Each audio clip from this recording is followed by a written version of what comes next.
All right, well, it looks like it is 1 o'clock, so we will go ahead and get started. So, hey, welcome to the March 2020 meeting for the Google Educator Group of Ohio. This is a monthly meeting where we take a look at everything new in G Suite from the last month, share Google tips and tricks, and answer questions related to using Google tools in schools. My name is Eric Curts, and I am a technology integration specialist at the Stark Portage Area Computer Consortium, or SPARC for short. We're an information technology center serving schools up in Northeast Ohio. And as always, I am joined by Stephanie. Stephanie, why don't you introduce yourself as well? Hey everyone, Stephanie Howell here. I'm with Pickerington Local School District. It's been a crazy morning helping my teachers with distance learning. I'm sure it is for most of you. And I see we have some new people joining in because you're usually teaching at this time. So I'm so glad you could join us today. But yeah, I'm an instructional technology coordinator for Pickerington Local School District, and I help students and teachers use technology. So again, I'm so glad everybody could make it.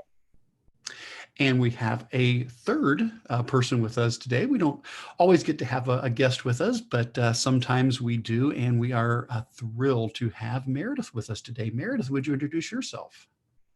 Yeah, so much for having me. I'm Meredith Akers. I am principal at Rennell Elementary School, which is pre-K to fifth grade in Cypress, Texas. And it's a big elementary school. We have over 1,100 students at Rennell. And I blog at meredithakers.com. And I'm so excited to join. Thanks for having me.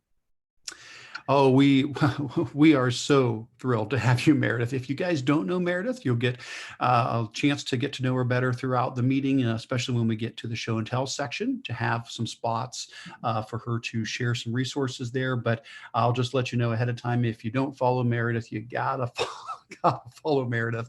Her blog is fantastic. She is information on ways to use Google tools, but also just technology in general in the classroom.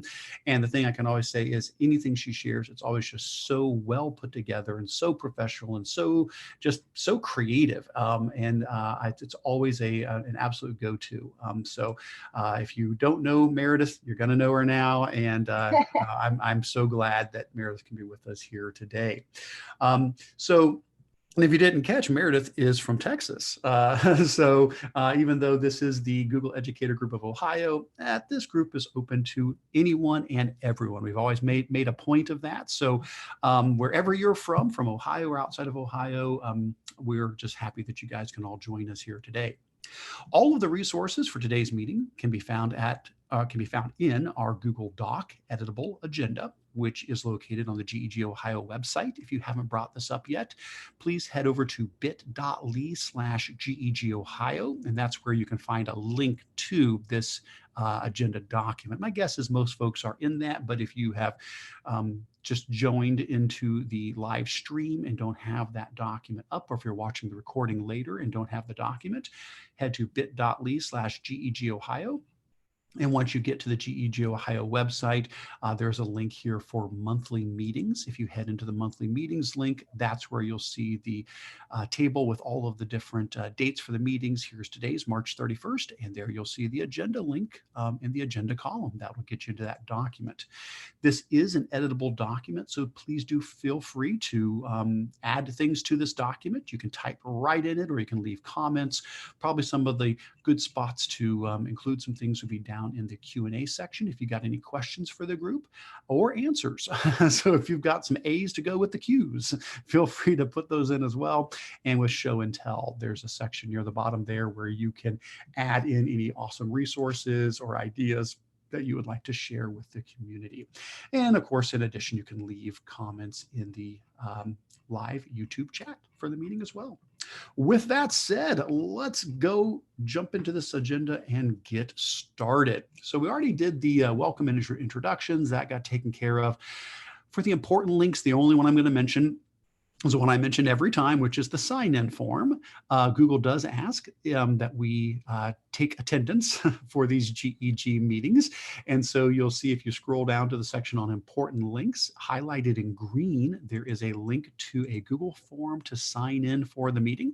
It'll be for your first name, last name, email address, your school district, the date of the meeting, which of course is today's, and whether or not this is the first time you've ever attended one of our GEG Ohio meetings. We collect this information for two reasons. One is I use it to generate a certificate of attendance to send to you. So you'll get a PDF certificate of attendance generated and sent probably later on tonight. But then I also use this to report numbers to Google. I don't send in your information, so we don't give anybody's email address out or anything like that, but we do give them numbers because they like to know how many people are attending different GEGs around the world. So thanks. The other important link in there I'll let Stephanie mention, and that is about the podcast. Stephanie, do you want to mention about that? Yeah, real quick while I'm doing that, Eric, can you post the agenda link into YouTube? I'm not able to post links for some reason. Only Sure I think thing. the host can do it. So a couple people were asking for that. Right. It's also on Twitter if anybody needs Just it. did it. There it is. Yes, thanks. Yeah. Yes, so we do have a podcast. A podcast is there just for people that kind of like to multitask like I do all the time. So our podcast is available. You can find it pretty much on any podcast. And we just post our entire agenda of what we've talked about and all of that kind of stuff. So it's the entire meeting. Some of the links you might want to look at. So that's why we do post the notes as well. That way you can go in and relook. Fantastic. And thanks for doing that for each meeting. All right. Next up, the next section is updates. We'll just touch this really quickly. We have two main ways for you guys to stay in touch with us in between meetings. The main is our GEG Ohio Google group. And so this is an email distribution group. There are directions here for how to join that group. We've got several hundred people in that group and would encourage you to sign up to be a part of that email distribution group. We do still have the older Google Plus community that we started with when we first began GEG Ohio.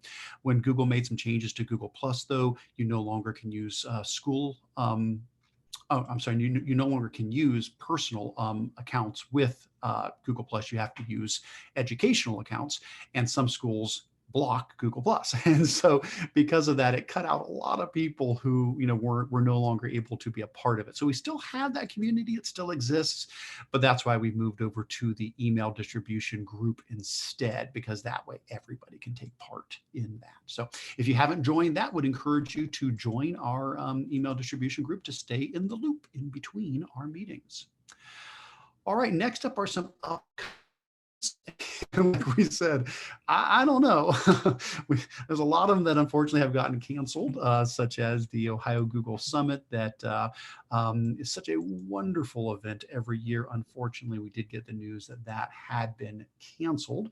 The only thing I'll mention in here, and then Stephanie, if there's some in here that you know about and would like to talk about, please do. But I will say that as far as we know, our Spark conference that I do here for my job is still on. It's August 7th. We always do that the first Friday of August to kick off a new school year. And so the Spark conference is held here in North Canton, Ohio. It's a totally free conference. And we usually get about 600 and some people attending. We'll have about 90 or so sessions throughout the day. The call for proposals is open. I know with everything else going on, it's easy for things like this to get lost in the shuffle. So I just want to get that on everybody's radar that please do consider submitting a proposal. If you head out over to the website for the Spark conference, you will see the call for proposals form is linked in right there on the homepage of that conference site. Stephanie, anything you would like to add or mention? A couple people go to ISTE or might not go to ISTE. ISTE has not been canceled. It's just been postponed. So if you are following the hashtag not at ISTE, it will not be during June. I'm sure somebody will come up with something though during that time. So I just wanted to call that out. Also, the Global GEG staff room, it's towards the bottom of Eric's screen. This has been amazing. So a couple global GEGs have partnered up. Ohio, we've been partnered up with the UK. California. I'm sure I'm missing some. So a bit, if you could add that in the chat, that'd be fantastic. But it is just a way to kind of come together and brainstorm ways to work this distance learning thing out.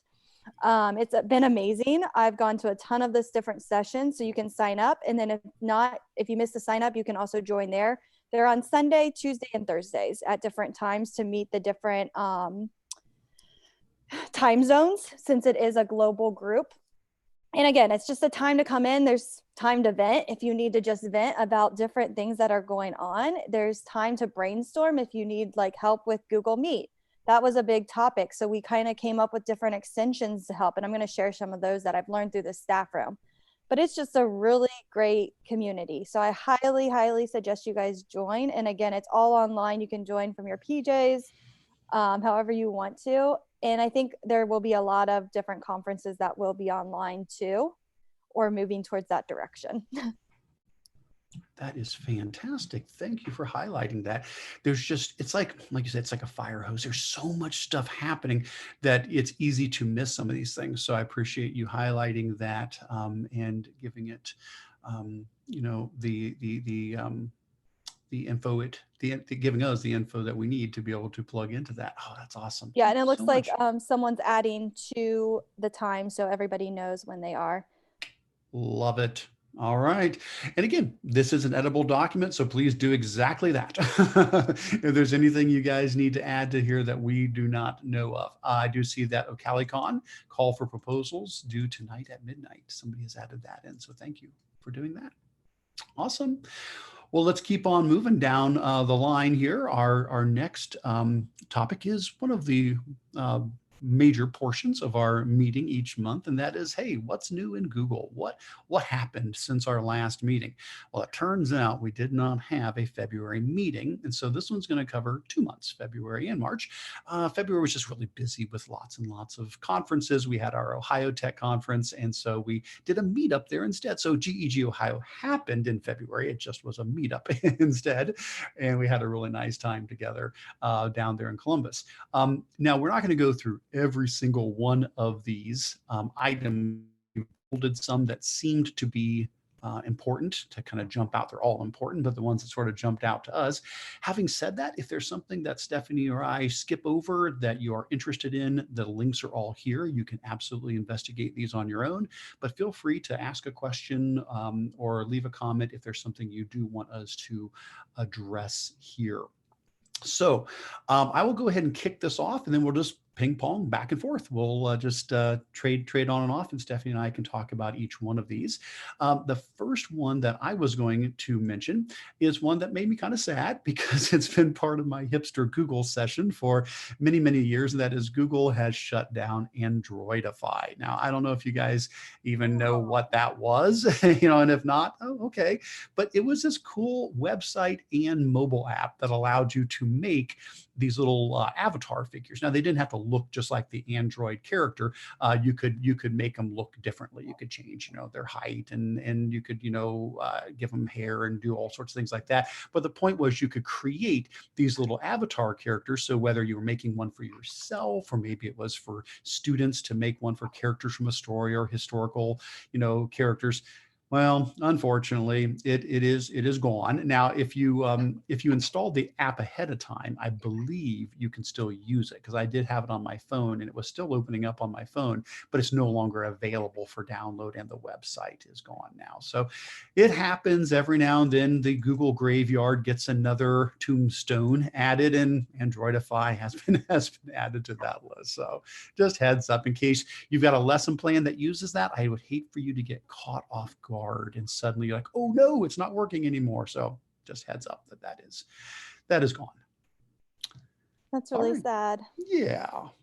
So the next one is editing for Google Sites. So again, Google Sites has been making a ton of updates, and this just makes it faster. So it's just a settings menu. Looks a little bit different once Eric pulls it up. Yeah. And so it just kind of has this, oh, there we go. It has this nice little view where before, you know, it wasn't as friendly. And something to show you guys under here, let's see if it pops up again. I wanted to point out, I think it was the brand image. So adding Yeah. like that favicon is Yeah. really simple to do. And sometimes that's really nice to do. At least for me, when I use my bookmarks, I take off the name of it and I just have the icon. And there was, I think I was talking with one of my friends and he was like, I don't even save websites if they don't have the favicon. So that might be something that you want to add for your sites, just so it adds that quick look in your bookmarks. Love it. Yeah. So a lot of these features, they were elsewhere in sites, and now they're just all nicely organized in this settings option that pops up. And yeah, under brand images, that's where you can set the favicon icon. So very nice. Good stuff. All right. Let's see what's up next here.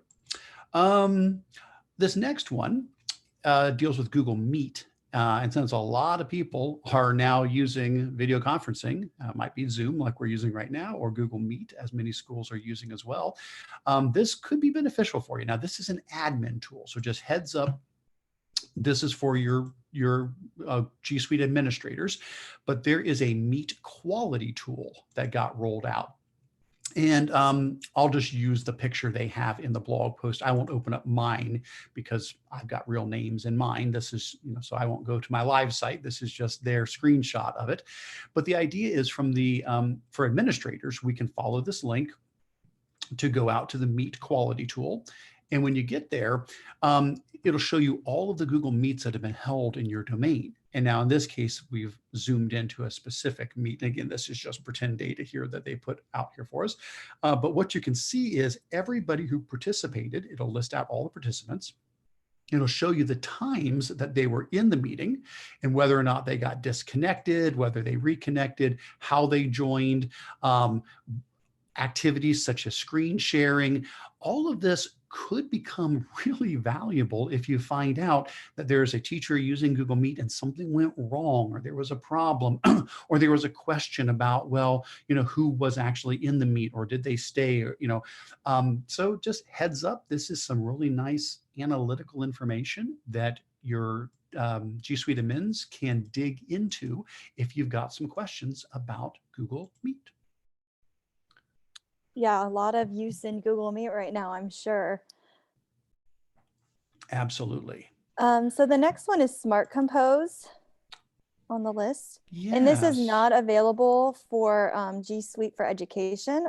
Who knows if they'll roll it out eventually. I'm kind Looks of like we hoping do have a beta. We do have a beta for it, but you're right. You are correct. This is not for G Suite for Education yet, but there's a beta. So yeah, tell us about what this is. And I know before we've gotten into, I think it was spell check or something, where do we turn it, do we allow it? Do we not allow it? And I think this will be kind of that same thing for English teachers. Do we allow the Smart Compose? I know we have it in email. I use it all the time.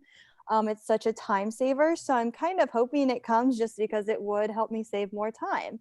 And again, you just start typing and then it gives you suggestions as to what you could say, and then you just hit tab and it will add those words to your Google Doc. So just like the Gmail, if anybody else uses that, it's going to work very similar. Yeah, and I remember, boy, it's been months ago when they first announced this was coming. There was a bit of controversy, a lot of folks questioning, well, so how much help is it giving? Are we getting to a point where is the student not writing? Are they co-writing with the AI? Well, from what I can tell, it does not look like it's that much that it's going to, it's not like you could type in George Washington and then just start hitting tab, tab, tab, tab, tab, tab, tab, and it fills in an entire essay for you. So it's not like that, but it's more of if it thinks it can finish, a phrase you're in the middle of or something like that. So I think I feel more comfortable seeing it now that it doesn't look like it's going to write the paper for you. But right now it is just in beta for schools, not available just yet. And the same thing with autocorrect. That is also not available yet for G Suite for Education in Google Docs. Maybe because of those concerns. Maybe they're just trying to pilot it a little bit through the beta program and see if it creates any issues. Neat. All right. Well, next down in our news, if you're looking for a Gmail message and having a hard time finding what you're looking for. Google has added what they're calling search chips. I always wondered what to call those things, and I guess that must be the official name, search chips. So here's the idea. If you go in and you are searching for an email message and you put in somebody's name or whatever you're searching for, in addition to getting all of the messages that would match that, you get these little teeny boxes below the search box that allow you to filter things down and say, just from a certain person or a certain time, or it only has an attachment or things like that, just to help, again, to narrow down the amount of results you get and hopefully find what you're looking for faster. So nice update to Gmail there. Yeah, All that right. is a nice update. Anything that makes anything faster is Oh, always a good yeah. thing. Yeah, absolutely. All right, well, let's keep on going. I What do we think have we're next into year? March. Yeah, yeah. And So again, if there's anything we skipped in February that people care about, check out the links or let us know and we'll circle back around. But yeah, big stuff in March. What do we have here? So the first one is Google Meets. So with the coronavirus, they have opened up Google Meets, the enterprise version, to everybody. So it allows you to record messages. It allows more users to be in it. I think it's like 250, right? 250, yes. And then allowing more views too. And then it records right to Google Drive, and then you can share that video out with others. So again, this is really helpful for opening that up when we use it. Yeah, boy, I tell you, the ability to record the meetings, that's probably one of the biggest things that has broken my heart with the change with Hangouts and with Meet over time was that, well, that's what we used to use. We used to use Hangouts on air and we could record, our meetings very easily with that. And that changed, about almost a year ago now, not quite, but it's been a while. And having this feature enabled is fantastic. I hope, fingers crossed, that Google realizes how valuable this is for schools and maybe they just don't turn this off. Maybe they let us just keep doing this. And, I guess it's for a number of reasons. You think about, one, it could be, hey, I just want to record the Google Meet because not every student can maybe join the live session. And so this way I can do a lesson, I can teach my students, I can record it and they can watch it later. Or maybe I'm not even having the students in the meeting. Maybe I'm doing a meeting of one and I'm doing it to record a lesson. And I just am using it, like I would use Screencastify, and I'm just recording my lesson. But there's another thing that kind of pops up here. And I don't know if Stephanie or Meredith, if you guys have thoughts on this, because now we're talking about the reality of really using this with kids. The idea of recording a meeting in case something goes sideways during the meeting, in case something goes wrong, like if you have a bunch of students in the meet with you and you're doing a remote lesson with them and somebody says something inappropriate or Yeah. or heaven forbid, think about the analog world where we're not doing technology. If you say, oh, I'm a teacher and I need to meet with a student to help them, well, we're usually told don't meet just one-on-one with a student, have somebody else there, don't meet alone with a student. Well, same thing with Google Meet. You jump on a video conference with a student. Is it in our best interest to be recording all of those things so that the recording is the third person in the room? I don't know. What do you guys think about that? I was not in a call, but somebody from the GEG staff room that we talked about earlier, that event that is ongoing during this time, I think they brought up that they were in a spec ed meeting and the attorney said, do not record to their staff members. I don't know if that was just spec ed, and I don't know where they were from in the world because it could be different depending on where you're at and what's your state requirements are. But they were just saying that if it got out or anything like that, but you do have to be kind of careful. I think too, like in the Google Meet, it says, make sure everybody agrees that you can be recorded. I don't know if you've Right. seen that message before, Yep. Eric. That is correct. As soon as you hit recording, it says, make sure that you have, yes, that everybody here has given permission to, yes. And so, I mean, I think your students. So if there is a kid, maybe invite the principal in or a family that is not good to be with one-on-one. So just invite another teacher on that call or something like that. So I don't know. Well, and it sounds to me like this may open up some adjustments to acceptable use policies. You know, a lot of times Mhm. schools have students signing whatever you call it. It's AUP or AUG. We got different names for them. But right now, we try to word them as broadly as possible to cover, you know, almost anything that we do with technology. But maybe this has to be explicitly included in future acceptable use policies or tech agreements or whatever that parents sign for their students, to say that if they participate in online meetings, that the school has the right to record those. You know, now, of course, we're not talking about recording it and posting it on the internet. You know, we're not mentioning that. We're saying like recording it to my drive, so that, hey, there was a question about that meeting. Well, let's go to the tape and let's see, you know, what actually was said during that meeting, or, you know, if somebody did something inappropriate or whatever the case might be. I definitely don't have the answer to that. It was more of me wanting to throw this out to the group and see if these discussions have come up with other folks and what sort of points have started to be raised. And Stephanie, those are really great points you mentioned. Yeah, and then in our chat, oh, go ahead, Meredith. I'm sorry about that. I was going to share in my district right now, we have been using, because we still need to have, even though we're out of school, we still need to have IEP meetings. And so we have been using Zoom for our IEP meetings with parent permission. You know, of course, the parents are the ones in there. So we talked to them about it first, but we've recorded all of those meetings so that the parents have access to that again. We have access to that again, but that's with parents.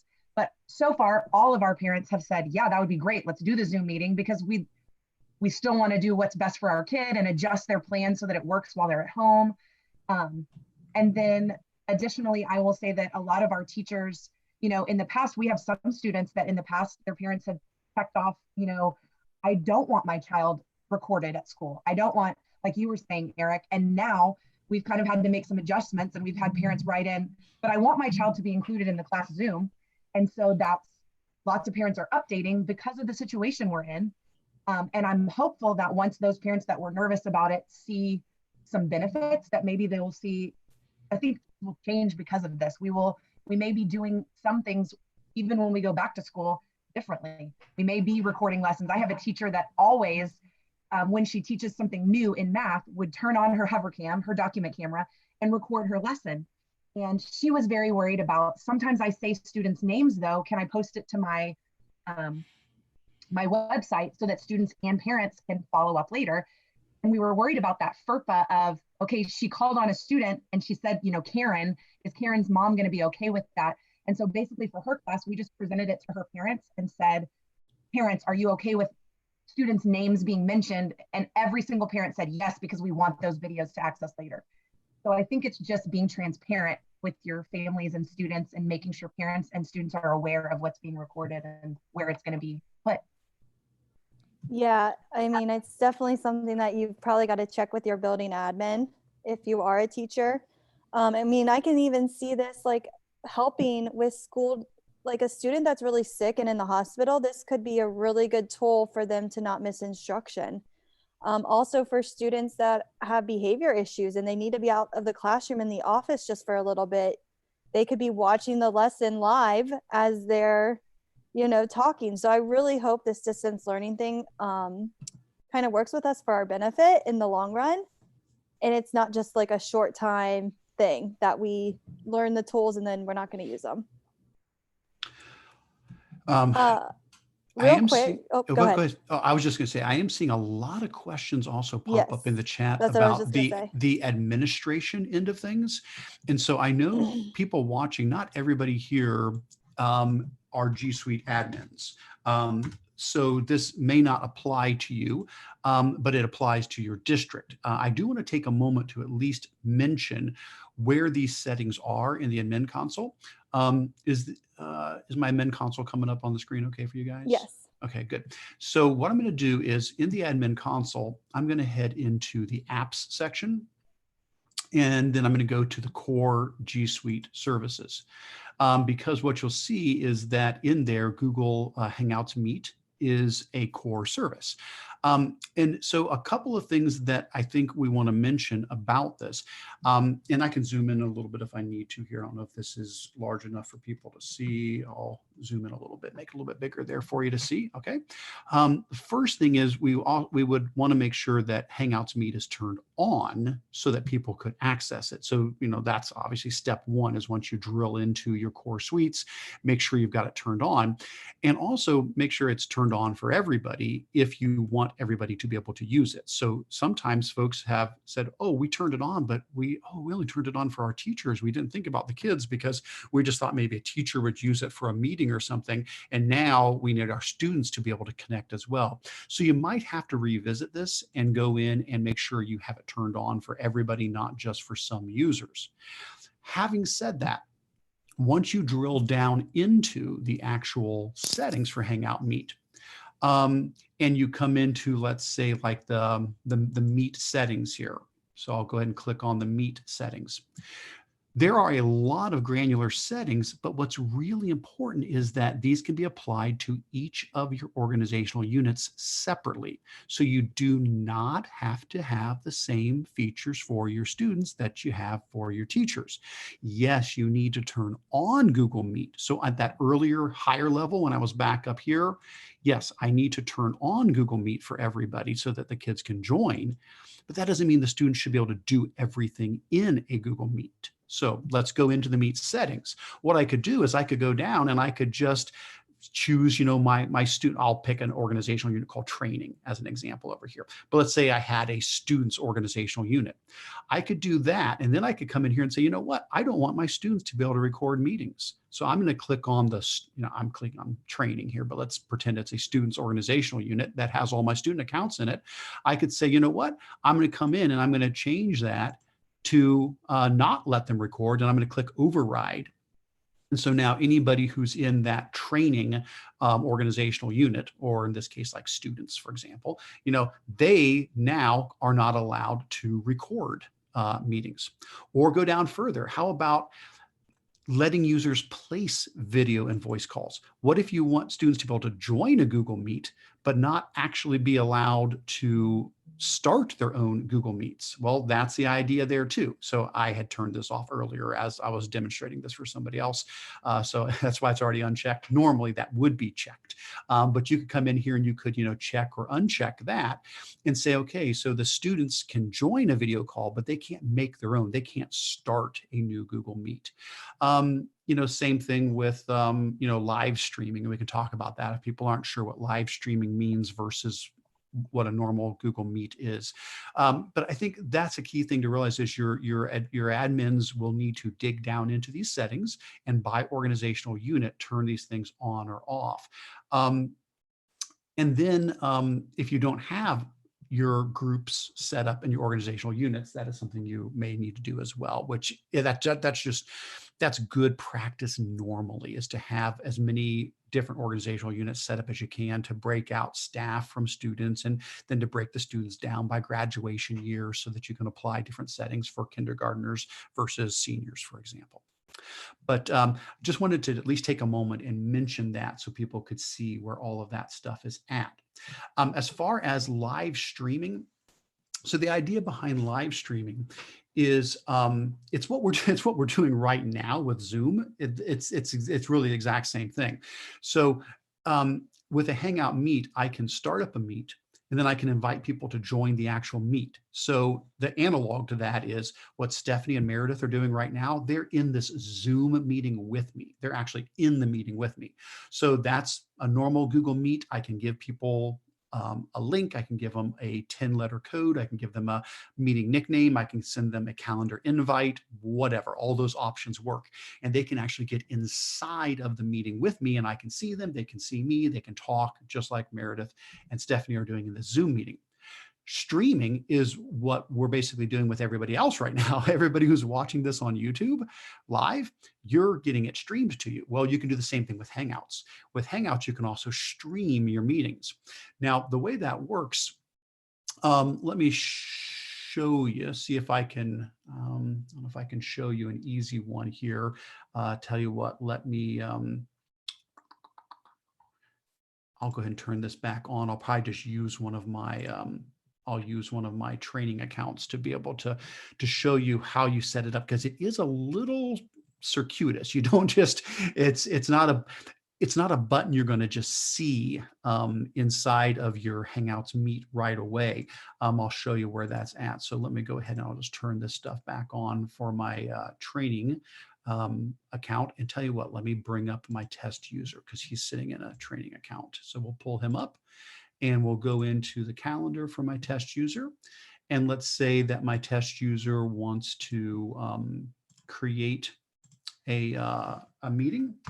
So we'll go ahead and create a meeting here. And we're going to add Hangouts Meet to it. So we're going to go ahead and add a Hangouts Meet to that.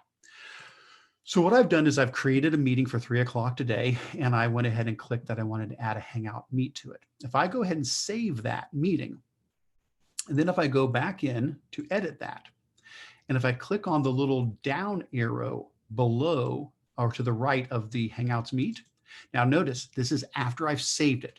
This doesn't happen when you're first creating it. Create it like normal, give it a title, add the Hangouts Meet, just save it like normal. When you go back into it and you go to re-edit it, if you click on the little down arrow next to join Hangouts Meet, you'll see add live stream. Now again, that's only there if you've turned on the ability to do live streaming.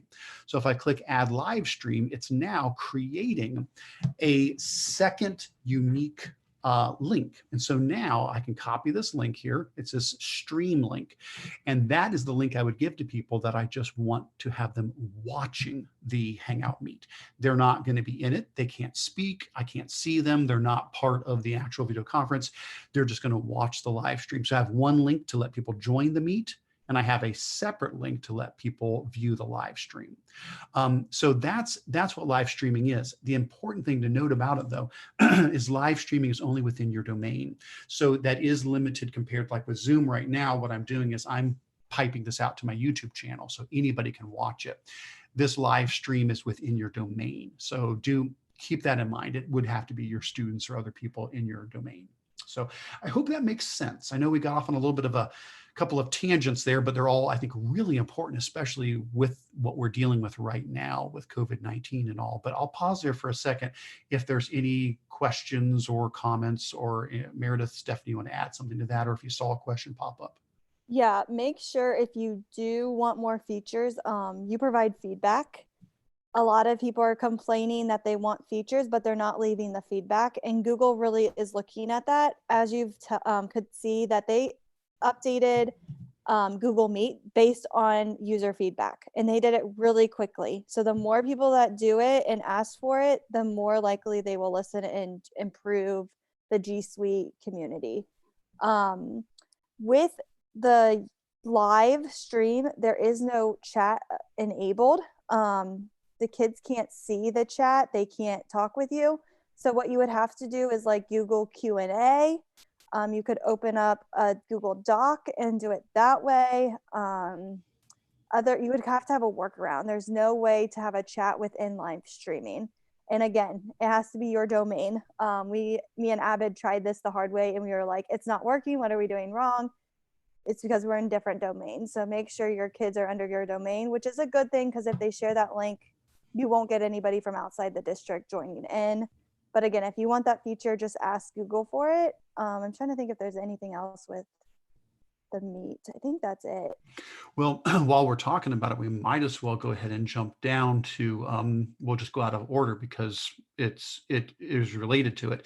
A few weeks after that post, that was the March 3rd post, they did another blog post talking about improvements that they had added to Google Meet.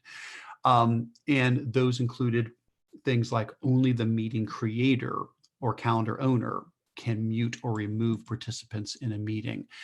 So that got added. So if I'm a teacher and I create the meet, or I create it as a calendar event and I add it to there, because I'm the one who created it, I'm the only one who can mute or remove participants. So when the students join, a student can't mute the teacher. A student can't mute another student, or can't mute or can't remove somebody from the meeting. Meet used to be a lot more open and pretty much anybody could mute people and stuff. Well, and that made sense because there were some, and I get that, let's say I'm the one who's doing, a presentation and I'm focusing on what I'm presenting, but somebody else has unmuted their mic and they're making noise. Rather than me take the time to say, okay, let me take a break, let me go over to the Meet settings, let me mute that person, I can just keep presenting and somebody else could kind of, help me out, and mute somebody who, didn't realize their mic was unmuted. Well, they have tightened the screws on that now, and this is it's for the best. So now only meeting creators or calendar owners can mute and remove people in the meeting. And then this other one, I need to check it again. It had not rolled out the last time I tried it. I tried this a couple days ago, and then I tried it again just recently, but I haven't tried it today, and I don't think I tried it yesterday. So I'm not sure if it's made it out to my domain yet. But this is a really important one that if you use a nickname when you're creating a meeting. Okay, so if you don't know what a nickname is, the idea is if I head out to Google Meet and I say that I want to create a meeting, I can give it a name like, Curts meeting or something like that. I can give it a nickname. If I don't give it a nickname, then you'll have to use other methods to connect, like using the link or the 10-letter code or the calendar invite or whatever. But if I use a nickname, if I type in a nickname there when I create my meeting, then there's a new feature that's attached to nicknamed meetings. And that is that once the final participant has left, meeting participants cannot rejoin. So here's the idea. If I'm teaching and I've got a class full of students, maybe I don't want the students jumping back in the meeting later and talking and with each other because I'm not there anymore. Now, hey, there's a million ways for them to talk to each other, and that's wonderful, and they should do that, but maybe we don't want them doing it through our school provided, Google Meet. Let them connect through their own apps and their own methods, and rather than using the school provided Google Meet. So the idea is what you could do is you could, at the end of your session, wait for all the students to leave, say, okay, guys, we're done, bye. And if they don't leave, you can boot them, you can just remove them.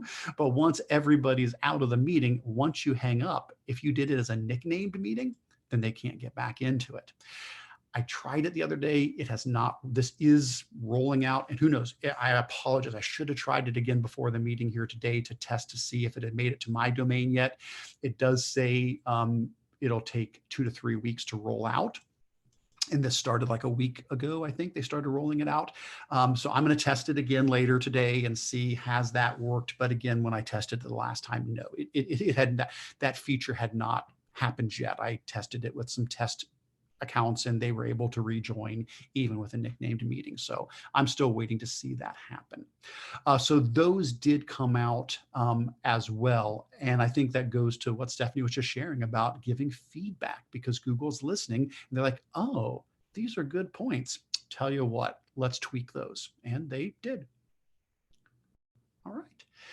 All right, Stephanie, Meredith, anything else you saw in the chat that we should mention on this topic of the Meet updates before we move on to other things? There's lots of questions about if it's possible to create breakout rooms in Meet. And that's probably something we should give Google feedback on, that we want that.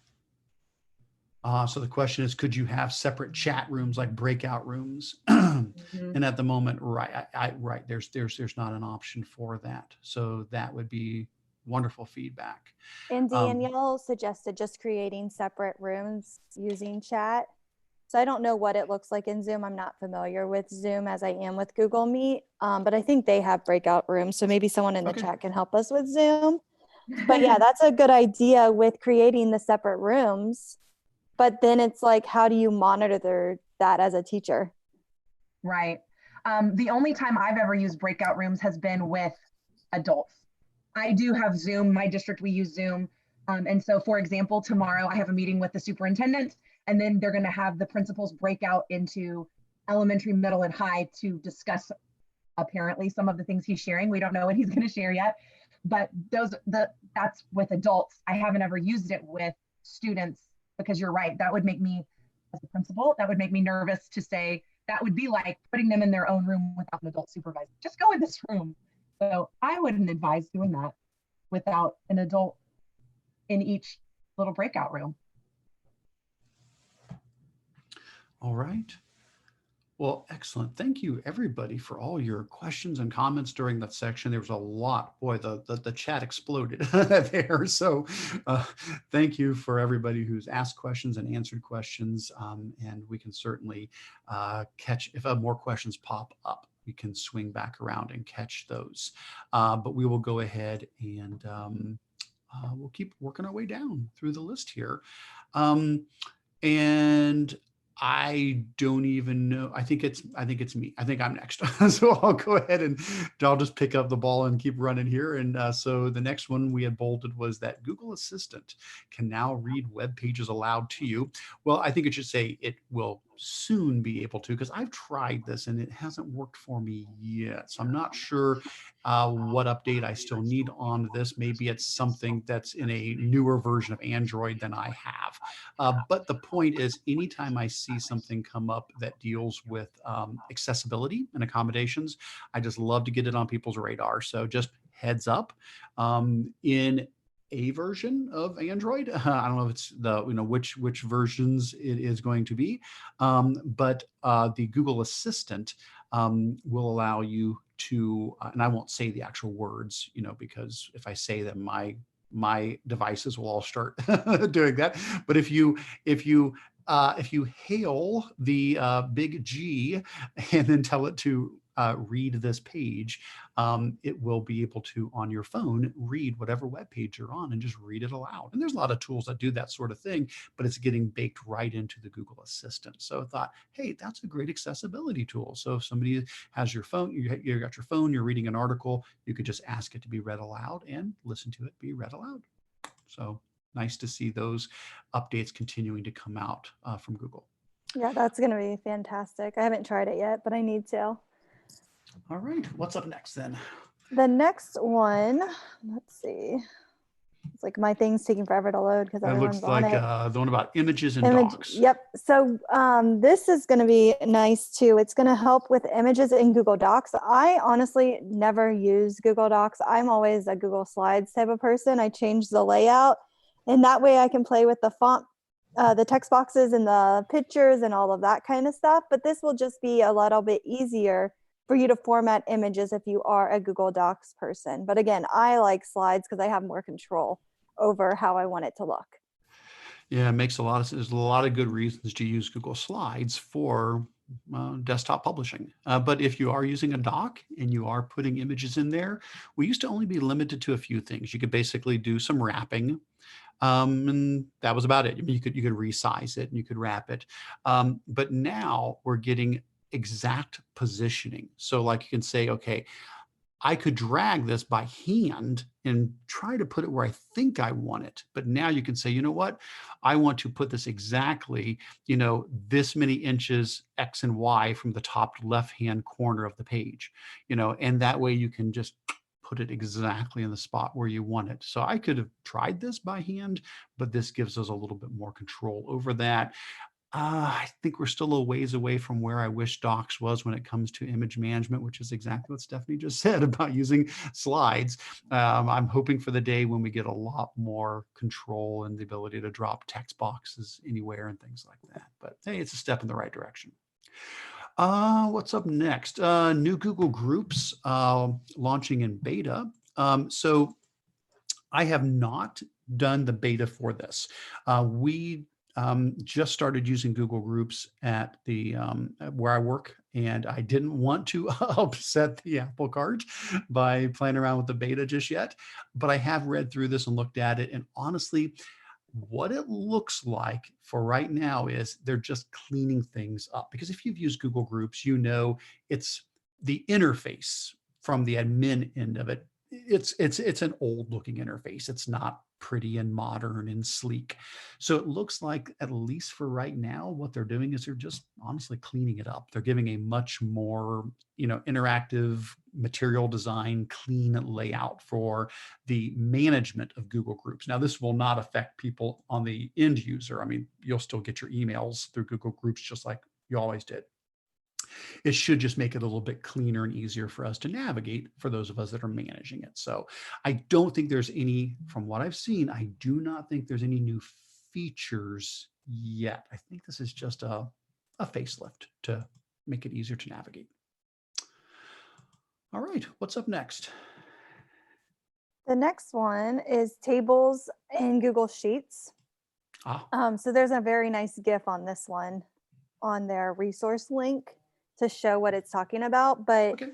I use a lot of conditional formatting in Google Sheets, and I love just using colors because of my personality. But in here you can, oh wait, I'm talking about the wrong update, I think. Oh. I got ahead. Oh well. Well, you can talk about both of them because there's that Sounds other one good, about the 'cause I was- sorting. Yeah. Yeah, I was so excited about the I'll sorting let you talk one. about both of them because you're passionate about it. I am. So this one's nice too because it allows you to take your Google Sheet and then it kind of customizes it to what you need. Just again, makes suggestions a lot easier because I know when in the past, I'm like, oh, I don't need that data point. So it's you're playing like the coordinate grid game. It's B1, and trying to figure out where you need it and what things you need. So here it just suggests it for you. And you know what's really nice about this? I don't know if you've ever had people ask you this before. They want to make a chart, but they only want data from columns A and D. Like column A has the people's names in it, and column D has the numbers, the grades or whatever. And they're like, oh, I want to make a chart with, A and D, but they're not contiguous. They're not, connected together. There's ways to do that. And you can even put in a range that is a non-contiguous range. But you're like, well, how do I type that again? I don't remember. What's the syntax for that? So basically now you could select all the data, let it grab everything, but then you could come down here and you could add or remove the different series. You could say, but I don't need columns B and C. I just care about column D, and it will update the graph for you that way. So that I think is just going to make that a lot smoother for folks, which I totally get how that can be a pain in the butt. I've sometimes literally just copied a column over and put it next to the one I wanted just to make it easier to make a chart or a graph, and that won't be an issue. But you were also mentioning the other one. Talk to us about that one, which was a little further down about the very next about sorting and filtering. Tell us about that one. Yeah, so I use a lot of the conditional formatting and different color coding on my data just because it's easier to look at in a spreadsheet, I personally think. So now you can finally sort by color, which I think is going to be very helpful. So as you can see in the GIF, they just pull up their filters and then you can filter by whatever color you want. And now you have all the red available to see. So I cannot wait to use this update because I think it's going to be super helpful.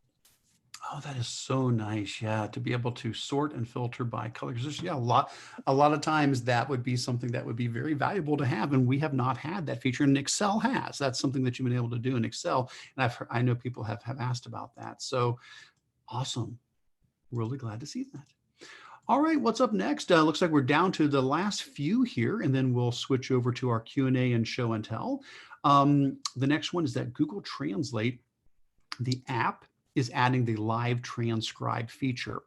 This goes back again to, like I said, anytime I see something that's, accessibility, accommodations, or ELL related, things like that, I like to get them out there and let people be aware of those. Let me see if I can make this a little bit larger. There we go. And so the idea is with the Google Translate app, which is wonderful. Oh my goodness, the Google Translate app is such a neat app. It can let you, speak and have it translate. You can use the camera and you can point it at a sign and it will translate the sign in real time, for you. It's like magic. It's wonderful. One of the features that just got added, and somebody asked me about this maybe about a month and a half ago or so. I was at a conference. I remember somebody asking exactly for this feature. I'm so excited that it's here, is live transcription and translation combined. And I know we've talked about live transcription that we've seen before. There's actually a Google app called Live Transcribe, and you'd basically just turn it on and anything anybody says, it just types it up for you. And so I've set it in the middle of a table with a bunch of people talking, and it just transcribes everything. It makes basically it closed captions the world for you. Well, this takes two things and puts them together. It's the peanut butter and the chocolate together. It's got the transcription and the translation. And so as somebody's talking, in one language, you tell it what language you want it to be translated into, and then it does a live transcription of that while translating. So makes perfect sense to put those two together, and that is now available in the Google Translate app. There's a button that just says transcribe, and I tried that out earlier today, and it works great. Just open up the Translate app, click transcribe, and away you go. So heads up on that one. And we did already talk about the Meet improvements. So let's see, which one did you want to finish up with here, Stephanie? Do you want to talk about hand washing or pointers? It doesn't matter. I was like, the hand washing one's kind of interesting because you just say, hey, G, help me wash my hands, and then it will help you wash your hands. And you don't even have to touch your phone. So it's less germs right now. I actually tried this. Have you tried it? I have not tried it. I might try it later today. I don't know. So yeah, if you say the magic words and then you say, help me wash my hands, it sings a song. So it sings a hand washing song for 40 seconds. So does this work on the like Google Home, it looks like? Yes. Anything with Assistant. So Home or your phone if you have Assistant on your phone. That's hilarious. I'm totally telling my kids about this today because I keep telling them, sing happy birthday. You're not washing long enough. So this will be a fun. It's cute. It's a cute song. It is. It sings it through for you. So all the principals are going to be getting Google Homes next to the bathroom now. That's right. Well, the last one, then we'll just finish up with not a big deal, but just important enough that I wanted to be on people's radar, in that Google's making a change to the structure of how files are stored in Google Drive. And the big change is they are no longer, as of what's the date? September 30th. As of September 30th, you will no longer be able to put a file in multiple folders. Now you may say, Eric, I didn't even know I could do that. Because you might not think that. You may say, oh, Google Drive, I just take a file and I drop it in a folder. What do you mean multiple folders? You've actually had this feature for a long time, but it's kind of hidden away, that you can take a file and actually put it in more than one folder of your drive. Just like labeling email, same idea. You can take a message, you can put more than one label on it. Well, you can take a file and you can put it in more than one place. I don't mean make a copy of the file. You're not making a copy. You're actually putting the file, literally the same file, in more than one folder. And it's what we call adding to a folder rather than moving to a folder. And I think there was a shortcut you could use, like Control, I don't remember what it was now. Maybe it was Alt-Z or something like that. It would bring up this, shortcut to be able to add it to a folder. Well, the point is, I don't think a lot of people use that so much. They just think, hey, a file goes in a folder and that's it.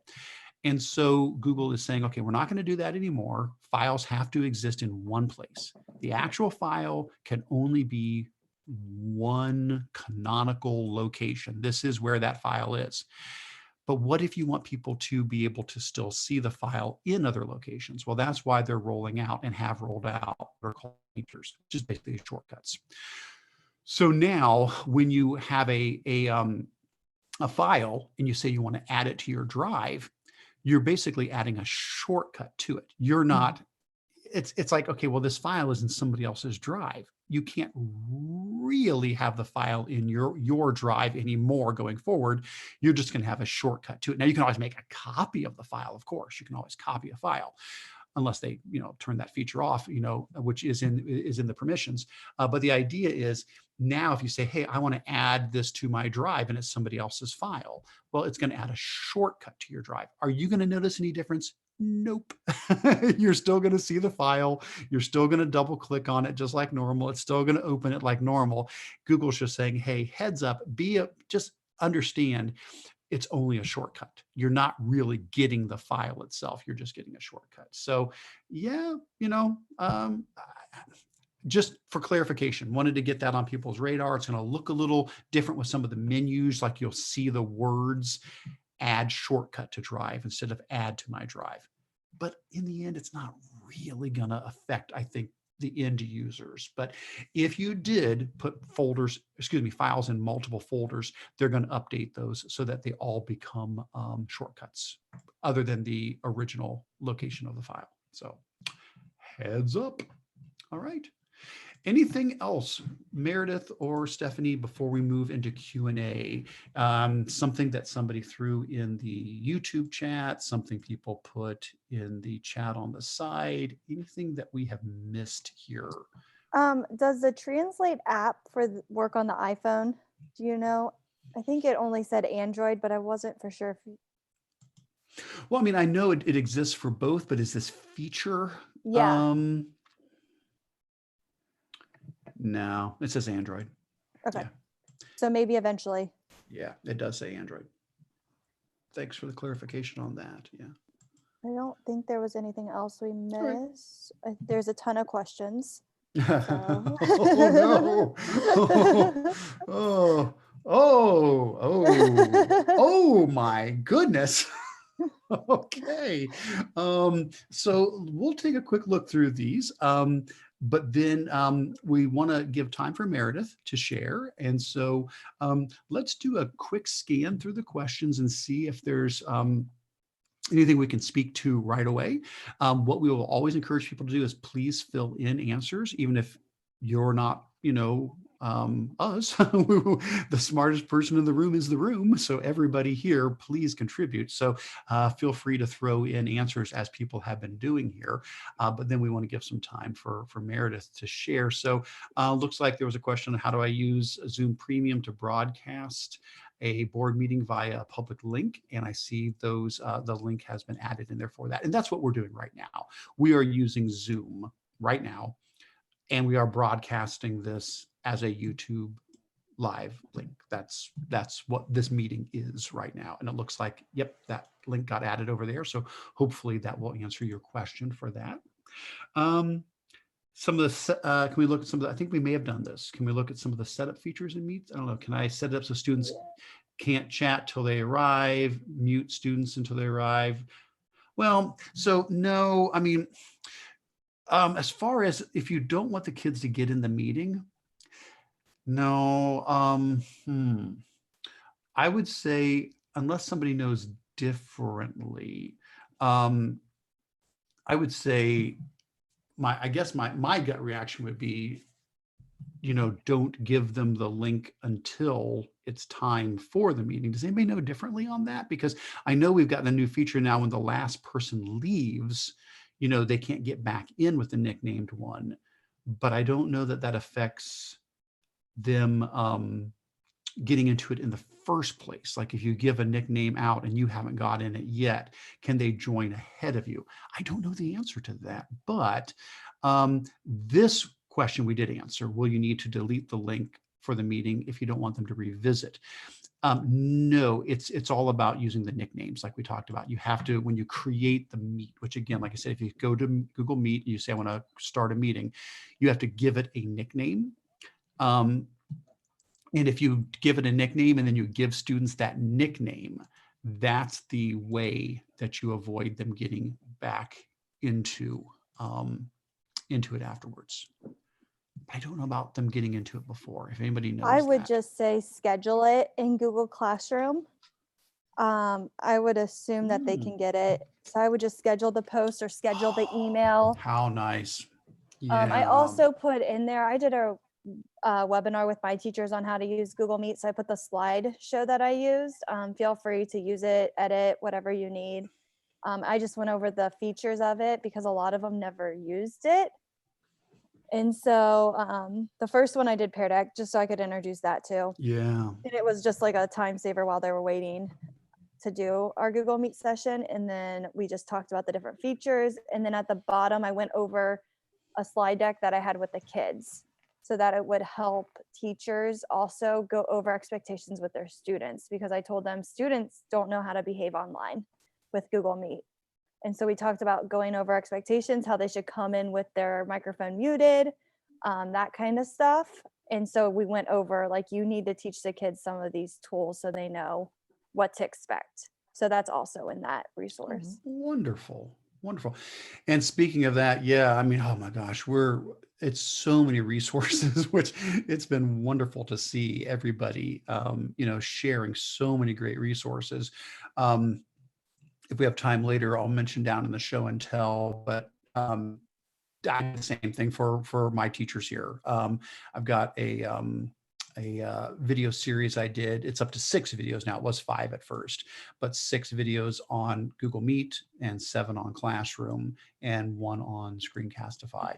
And they're all really short. I tried to keep them like uh, 4 minutes, 5 minutes, right around there. Some might be a little long. I think maybe, 7 minutes might be the longest. And it covers, all of those sort of things as well. But thank you, Stephanie, so much for sharing that slideshow. That's awesome. What else do we have here? Has anyone been having issues with the Drive for the last couple of weeks? I can't upload documents. I've done everything Google's told me to fix it and nothing seems to work. They just sit as waiting to upload. I have not. I do see somebody mentioned experiencing delays uploading Screencastify files to Drive. Yes, that was a big issue at first. When you would record with Screencastify, the file would get saved to Drive, but it wasn't rendering, it wasn't processing. And so you could download it from Drive and you could play it yourself on your computer with your local media player, but it just wasn't getting processed. And Google did address that, and they seem to be processing immediately. I did maybe a 5-minute Screencastify just yesterday, and immediately, I mean, it processed. So I've never seen it process so fast. So they've definitely put some more resources into that. Sounds like there was an outage last week, and here's a link to the status page. Unfortunately, other than that, no, I have not. I would just imagine this is not an unusual time for things to be getting wonky, with just the amount of people that are using the system as Google tries to adjust to it. But I'm sorry, I don't have another more detailed answer to that. Yeah, and I would just check the status page. I know Google went down, I think it was last Thursday. If you could look at the status page, it shows like when Google's not working. So I always check that first. And then again, it could be Wi-Fi issues. It could be the amount of volume that it's receiving. Meredith shared in the chat the Screencastify code. So they are giving unlimited Yes. Screencastify accounts, and she put Correct. the code right into the account if you wanted to use that. I do have teachers that are struggling with uploading videos. So I've suggested canceling the upload and then re-uploading it. That seemed to work. YouTube has been really good. And also Google Photos has been a little bit faster than Google Drive. Excellent. And speaking of Screencastify, in addition to the code, if I go to the article I did on using Screencastify with the little help video on that, there's a link here on Screencastify's blog about their COVID-19 response, and it includes the fact that they are, happy to give Screencastify for free to entire school districts. And they say, please ask your tech administrator to email sales@Screencastify. So you could definitely use that code. I think that's awesome. But that would probably be one person at a time. Here's something that you could do as a district. You could contact them and I think get your whole district set up to be using Screencastify's premium during this time. All right. Let's see, other Q's and A's, aside from Cami, any other easy recommendations for editing PDFs? So Cami absolutely is great. I use DocHub. I don't know if we want to add that one in there. It's very similar to Cami. I use the free version of both though. So if you're using the paid version, you may have more features. I have found that DocHub, and this just could be, and I hope I'm remembering this right, I found DocHub has more free features than Cami has free. I think paid versions are probably very similar, and Cami may have some other powerful things in it. But DocHub, I've used that anytime that I need to sign a PDF and submit it back to somebody or do some annotations on top of it real quick. And I just use the free version. I've never had any trouble with that. But what I would really recommend, if you can, Let me see if I can pull this up real fast. Let me grab my blog post on this one. It's Google Classroom's mobile version. And so let me grab the link here for you. This is not new. This is old stuff here, but Google Classroom mobile app. So the Google Classroom mobile app has built-in annotation. So if you have an iPad or an Android tablet or an iPhone or an Android phone, there is a Google Classroom mobile app. And the mobile app is very similar to the web app, the website. But it turns out that the Google Classroom mobile app has more features than Google Classroom on the web. It has the ability to take pictures with your camera, to record videos. It also has built-in annotation. And so in the mobile app of Google Classroom, any PDF or Google document as well, you can use Google Docs or PDFs. If you open them up, there's a special button that looks like a pencil. And it's probably here in my blog post. There it is. There's this little pencil icon, and you click the little pencil icon. And when you do, it opens up these annotation tools, and you can just draw and write and type right on top of the PDF, right inside of your phone or tablet. And then when you hit save, what it does is it saves a second copy. It saves an annotated version of that. And so Google Classroom mobile app is a nice way to do that as well. Yeah, and I've been using Pear Deck. If you guys have that, or Nearpod, just take a screenshot, upload it to a Google slide, and then they can annotate on it using the drawing tool. That has been really helpful. Another suggestion that someone put under number 2 was taking screenshots. And it's a really good idea to make it the background, because if you don't make it the background, kids will move the screenshot and then it's really hard for them to manipulate. So make sure you make it the background of the slide, and then the kids can add text boxes. You could add text boxes, and then they can type over your document. So that is another really good suggestion. Absolutely. Oh my goodness. So many wonderful ideas. Yeah, I tell you, if nothing else, the education community is rising to the challenge, and we're showing how creative we are at taking a tool and using it in so many ways. Awesome. Thanks, guys. Can you force a copy of a Google Drive folder? I don't know. I don't think so. That is not currently possible with folders. Yeah, I was going to agree with that, because I've often wanted just a copy of an entire folder. I feel like there's an extension that does that though. There was an add-on for Google Drive Sheets. folder, copy. Yeah, there used to be an add-on for Google Sheets called Copy Folder, and I don't know if it still exists anymore. I used to use it, and it was flaky. Sometimes it would copy the whole folder fine, sometimes it wouldn't. But no, if you want to copy an entire folder, you can select all the files, and you can copy multiple files at once. But just to click on a folder, no. But it looks like there may be some, oh, here we go. Yeah, there's the copy folder add-on or extension.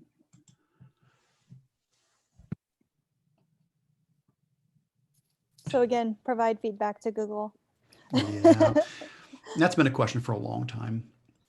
Does anybody know why shared editable folders will not update sync across users? For example, the main parent folder is shared with can edit, but when someone creates a new folder inside of the main folder, the sharing edit rights are not carried over. So the only person who created the subfolder is able to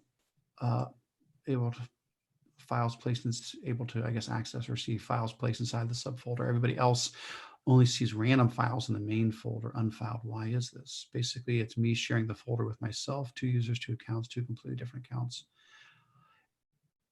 Interesting. I've never tried that. I do not have an answer to that one. That's one I'd have to poke a stick at, because under normal conditions, yeah, anything that's created inside of a folder is supposed to inherit the permissions of the folder you put it in. So I'm not sure. Yeah, if the main parent folder is can edit and it's shared with people and you create something in it, it should inherit all of those features of that. So I don't know.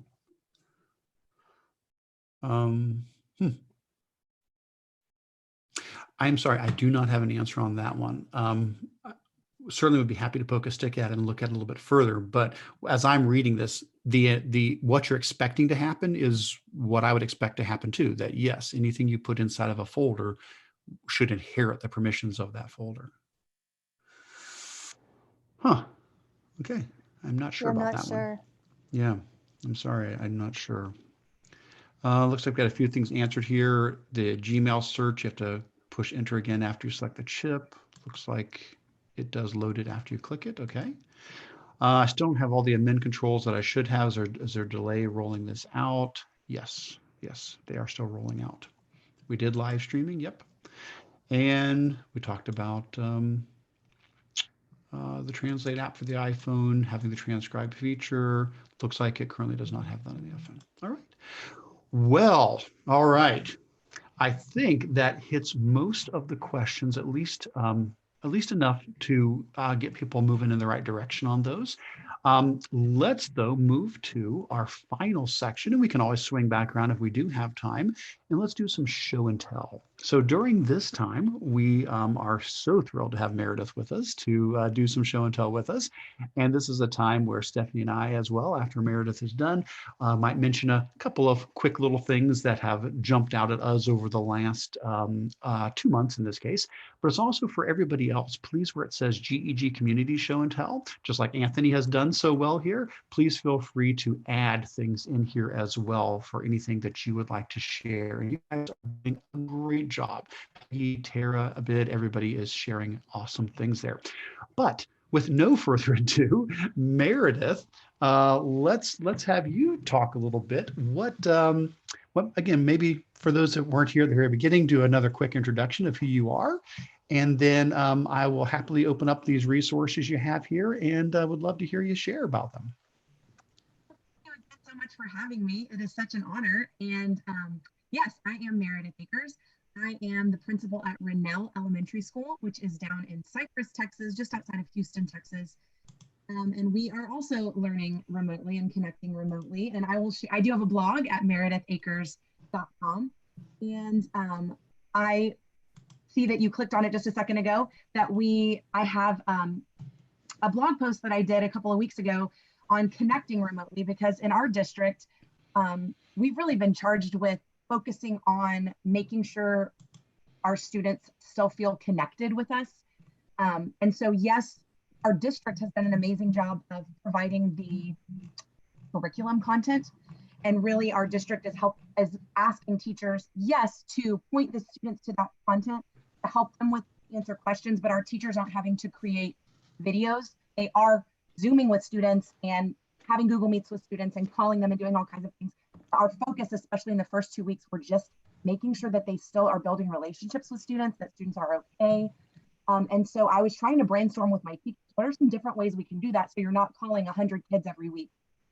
And so I have a list here, and I hope you'll help me, Eric, just to scroll through it. Number one is the call. I have a feeling all of us that are on this GEG meeting here today are probably pretty techie. And sometimes we forget that, like, hearing someone's voice can be really soothing, especially for our students. Some of them, home is the last place they want to be, and they'd rather be at home.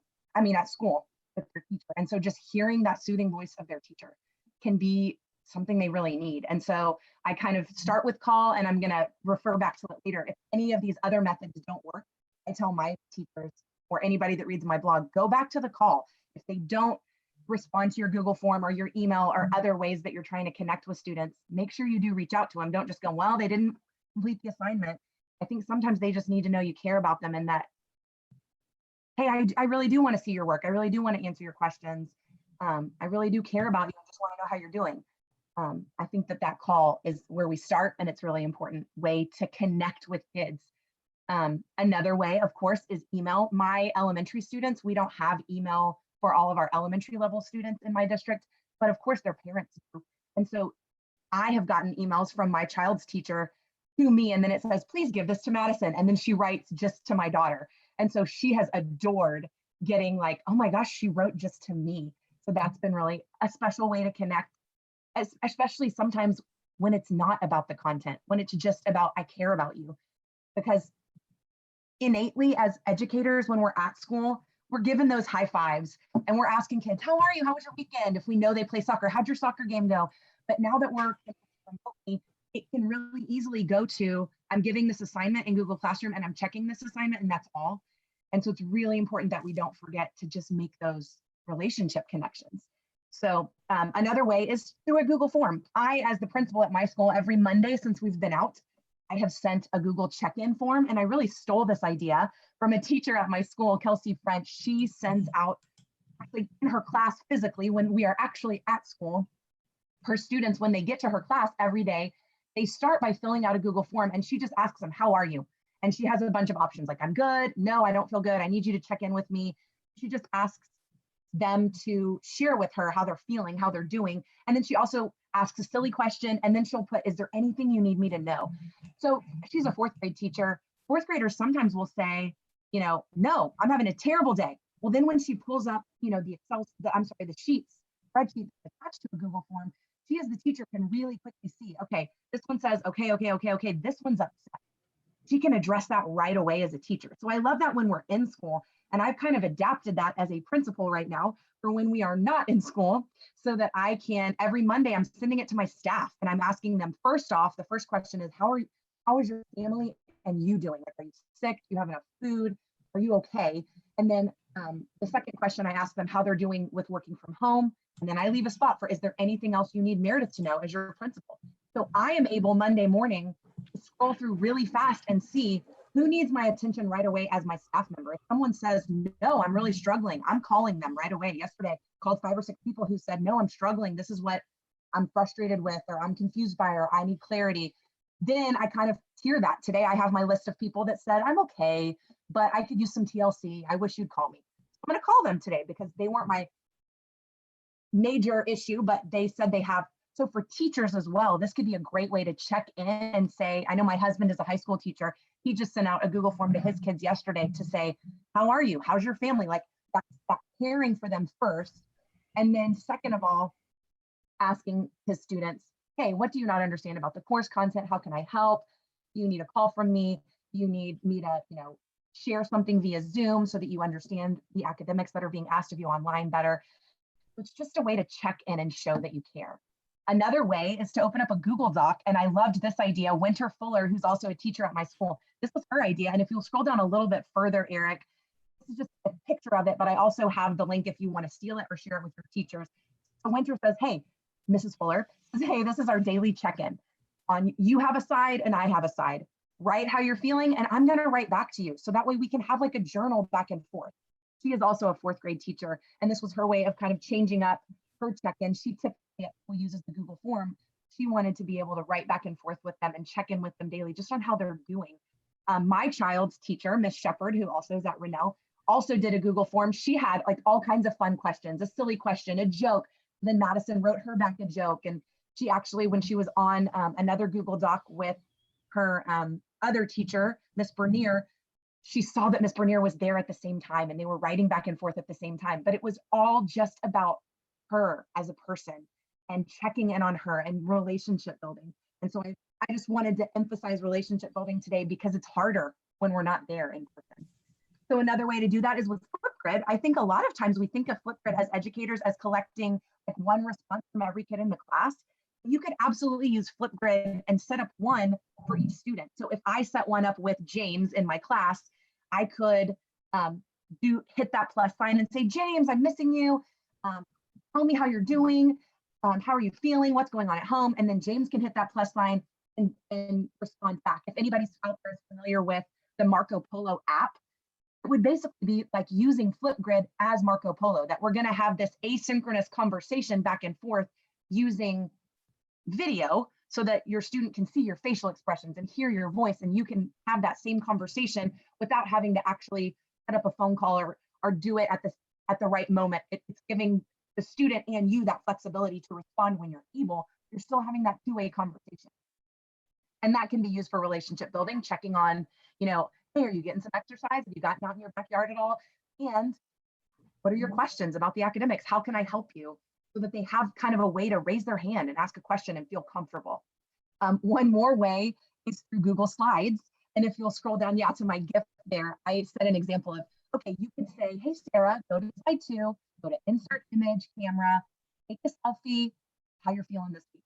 And then tell me more. In the text box, tell me more. So this way you get an update. One of my teachers at my school, actually, while we were, I was checking my Twitter while we were meeting during this meeting, and one of my kindergarten teachers wrote me and said, I am loving using this template. And she showed all her kids writing back with like happy faces or frustrated faces and their explanation of why they're feeling that way, and getting to see their faces and getting to see their kindergarten explanations of why they feel that way was just, you know, melting her heart, also helping her to know who needs a phone call, like the one that's really grumpy and saying, it stinks to be at home. They need to hear my voice. I need to call them right now. So it's another way to reach out and make that connection with kids, even though we're working remotely. If you want a copy of that template as well, you can steal it from there.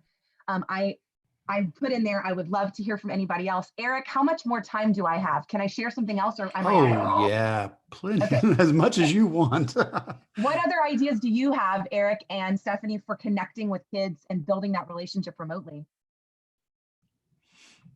For us, Well, it's been Google Meets too. Yeah. Having those online office hours kind of stuff. And then as a team, the kids just want to talk to other students. I They're know. missing their friends. And Yeah. I told teachers, allow them to talk, you know, it's not going to hurt anything. We've Right. also been doing a Google form check-in. That's awesome. Yeah, my daughter's teachers have been setting up Zoom meetings for the class to meet with no agenda, not like, so they have just a class check-in time is what they've been calling it, to do what you're saying. Just let them talk to each other because they're missing each other. And really, at every level, we need interaction. Here we are. I'm like, yay, adult interaction. I'm loving talking to you guys. Our kids need that too, because just being at home all the time is tough for everybody. And so I really appreciate that my child's teacher for making that point. My child does go to my school, so yay them for many reasons. I'm proud as a mom and as a principal that they're doing an amazing job of caring for her as a person as well as academically and helping her grow as a learner too. Yeah, So and I think go ahead, I'm sorry. I think too, like there's a lot of ed tech coaches on here, principals, admin. We need to be checking in on our staff. Absolutely. So we've been doing coffee chats. And so it's just a kind of staff room where they can just talk about whatever's going on.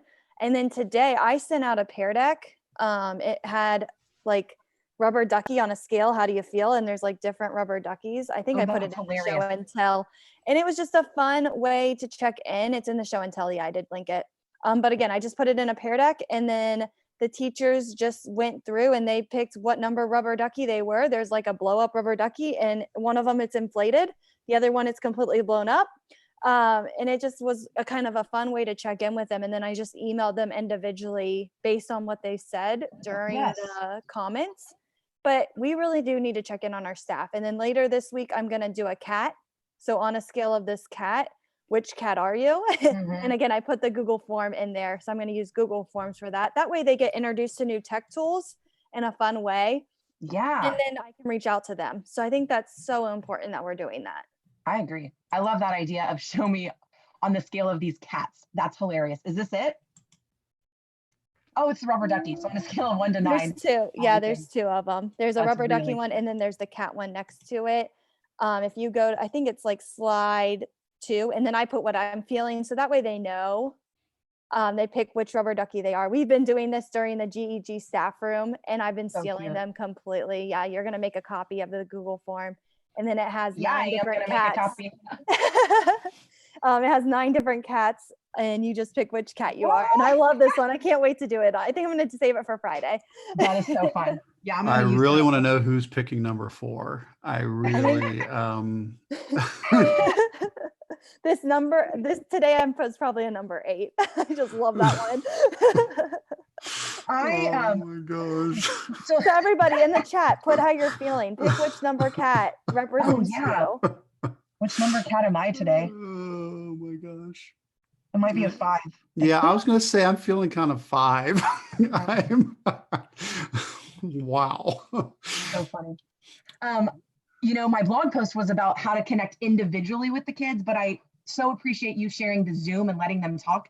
Another way I'm doing that for staff, since you mentioned, Stephanie, how are we making sure we're letting our staff connect. Something that I've been doing with our staff since we've been out is I created a Padlet wall, and I've given them a silly challenge every week that I want them to post on the Padlet wall. And I've told them, hey, if you're not familiar with Padlet, this is going to be kind of like our private Facebook, just for because not everybody's on Facebook. And I wanted it to be like, here's a place, you don't have to join a social media channel if you don't want to, but here's a place that we can post things. And so last week I said, post me a picture, a selfie with the most expired thing you can find in your house.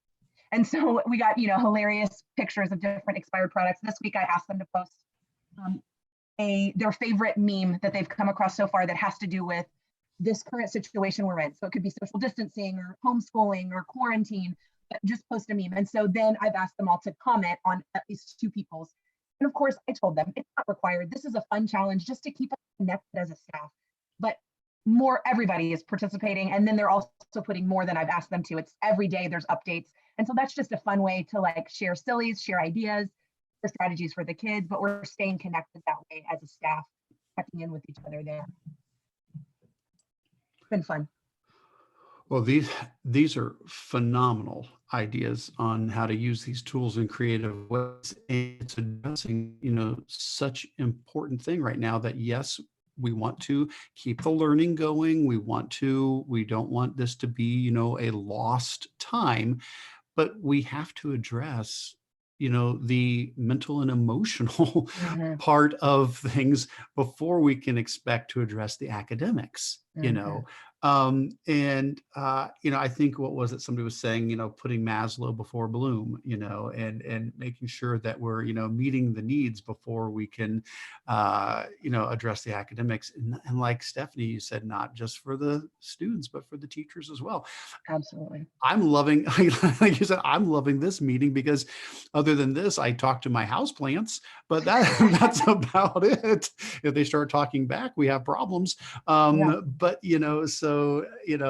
this is so important for us as educators as well to stay connected. Wow. So good.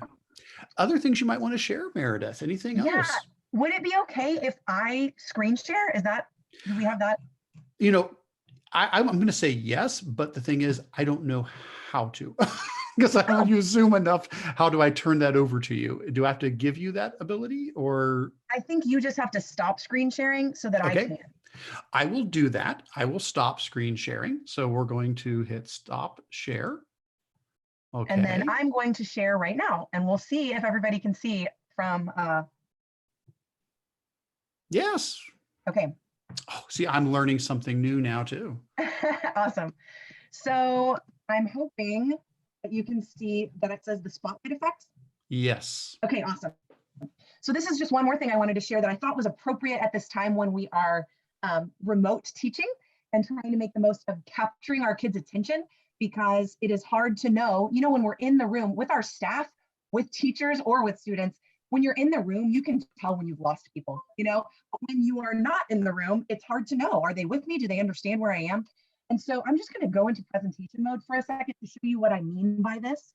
Some of you that might be Microsoft people, you might say, I already have this option in Microsoft or Keynote, but here's a way to do it in Google. So the spotlight effect is, if I want to tell my students, or if this is a presentation I'm giving, and I want to say, I really want everybody to go to this bit.ly link, without a doubt, when I'm presenting to my staff or at technology conferences, I love to present. If I'm presenting there, I know, even though I make a link really big, somebody always, I see them lean over and say, what link am I supposed to go to? And you guys can probably relate, you that present as well. And teachers, students are going to lean over and go, where am I supposed to go? And so this is how the spotlight effect works. I can say, hey, please go to my bit.ly link, bit.ly/MA spotlight. And it takes you, boom, right there, because we've kind of blocked out everything else. This is especially helpful and useful when you're sharing with students or with your staff data. So this is just an example that I got off of Google of, I looked at the trends for searches for cupcakes, cake, dessert, and pie. You can see what I'm interested in while we're on the COVID-19 staying at home quarantine. I might have a sweet tooth. So I got this trends of how many people are searching different things. And if I really wanted to call someone's attention to 2013 or 2012, your eyes are still looking all over the place because there's way too much going on here. But if I zoom you in on 2012, just by graying everything out, you're looking where I'm asking you to look now. So are your students. So this is what I'm wanting to show you how to do, is to make that spotlight effect of zooming in on exactly what you want them to look at. If you would like a tutorial on this, I'm about to show everybody how and demo that. But if you want to go back later, it is available at this link that I've highlighted for you, bit.ly/MA Spotlight. It is case sensitive, but it's also in the notes that Stephanie created. So if I zoom out, basically here's how you do it. Let's say this is what I want to highlight, is that bit.ly link. Here's how I did it. I've created this, all the different pieces or separate pieces that I've created on my slide. What I need to do is make this slide into a image. So I do that by saying File, Download As, and I'm going to download that as a PNG, since I have lots of not animations, cartoony type graphics there. And so it's slid to the bottom corner of my screen. I'm not sure that you can see that, but I'm going to take it and add it over where I had demo. So I'm going to grab it from the bottom corner and put that picture in on top of there. And then I'm going to make sure it fills the entire slide. So I'm going to pull it until it fills the whole slide. There we go. Now I'm going to duplicate that. So I'm using Control D to duplicate. Now I've got 2, but I'm going to make sure both of those are centered and filling the entire slide. Here I go, filled the whole slide. Now you might be thinking, why did she do 2 on top of each other? Here's why. Now I am going to crop down until only the thing I want highlighted is showing. I'm cropping this one down. I don't have my mouse at home. I left it at work, so I've got to use the trackpad, which is not my favorite. Here I go. Whoops. That's what I have a problem with the trackpad. I'm going to try to crop down just so that bit.ly link is highlighted and not the whole slide. Once I have that cropped down, won't be perfect like before, but forgive me. Now it looks like I did nothing, right? But really what I have done is I've put this on top. There's still that separate piece and it's exactly on top. Now I'm going to click the bigger object and go to Format Options. And what I'm going to do in there is do an adjustment. And I like to take the brightness down. Now, if I take it to 0, it goes to black, but I think like 75, 70 is good. So that way you can kind of see what's in the background, but obviously we've highlighted the thing that's most important. I love this even more if you change the transition to a fade in between. So you do that by doing like a little 2-finger click on the slide, and I can change the transition. And I like it to be like a nice fade or dissolve. And then if I go back to present, it really kind of looks like a spotlight is kind of fading in there for you. So it's kind of neat. Or you could do a dissolve from one to the other. You got the same idea there. But that's a really nice way, especially while we're distance learning. If I'm going to go back to the data. If you're having to share data, if you're having to share an image that has a lot of things on it, and you need to call your audience, whether that be adult learners or student learners, you need to bring someone's attention to something. This is a really great way, fast and quickly, to highlight what you need everybody to look at, so that they're not like looking at, think about your eyes right now, you're looking at everything, but once you've highlighted, you know exactly what the teacher's talking about, what the presenter's talking about. So I hope that's helpful when you're distance remote training or remote teaching. That is fantastic. It's such a neat way to do that. And you're right, it really does draw your attention right to what you want people to see. Oh, love it. So clever. Okay, I am going to stop sharing so that you can take back over here. All right, and let's see if I can manage to do that properly. So let me come over to share. At the bottom of your screen, share again. And I'm going to find screen 1 and I'm going to share. And there we go. I think. All right. I think it should be back to the agenda. Does that look right? Yes. Excellent. Well, so I guess double, triple thanks for not just being here and sharing all these great resources, but also for teaching me how to use Zoom. Whatever. I've been using this for a few since last summer for these meetings, but I still haven't, got as comfortable with it as I've been with other tools. So that's awesome. Well, that is wonderful. Is there anything else you wanted to share, Meredith? We're going to go ahead and probably have Stephanie and I share a couple of show and tell things, but with you being our guest and with knowing how amazing you are, I don't want to cut you off if there's anything else you wanted to share. Oh, no, you are too kind to me. That was what I had planned to share. So thank you so much for letting me share those things with the group.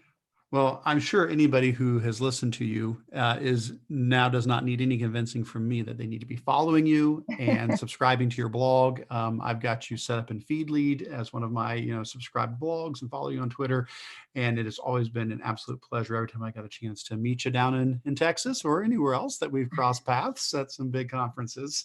So thank you again so much for being here today, Meredith. We Thanks really so much for appreciate it. having me. It was such a pleasure. Yeah. So what we'll do, Stephanie, I'll just mention a couple of things that obviously we'll only pick a few because there's a lot of stuff in here. Oh, I love the Baby Yodas. Oh, on a scale of Baby Yoda, how do you feel today? I feel like there's going to be so many of those popping up. Oh my God. So as you guys create them, please share them with me because I want to do a staff check-in like every other day. That's so wonderful. Okay. What I'll mention real quick, just a couple things. Like I said, I've been trying to figure out how can I support best during this time. I mean, it was very overwhelming. I mean, suddenly, everybody's teaching from home and, schools are shut down and I'm working from home. And like, how can I be most effective? And so for now, anyway, my plan has been just to make videos. Because that way people can watch them anytime they need. And, I can reach all of the schools I support and schools outside of my area, hopefully.